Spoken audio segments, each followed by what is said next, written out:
Semakin pekatnya kabut asap di kota Palembang akibat kebakaran hutan dan lahan di beberapa wilayah Sumsel, ternyata berdampak dengan penundaan penerbangan di Bandara Sultan Mahmud Badarudin II Palembang pada Rabu 30 September 2015.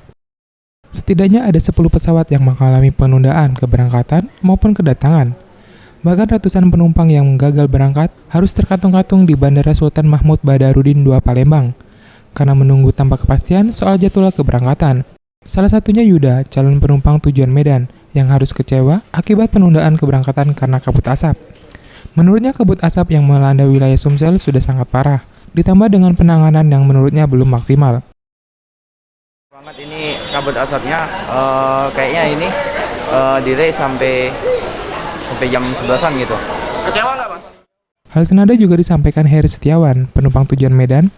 Dengan ditundanya keberangkatan pesawat yang ditumpanginya membuat jadwal kerjanya terganggu, karena ia harus menunggu sampai dengan 2 jam. Ia berharap kabut asap di wilayah Sumsel segera diatasi, agar tidak merugikan orang banyak. Merasa terganggu sih, karena perjalanan kita jadi terhambat kayak gitu. Pesawat tujuan kita juga makin delay kayak gitu.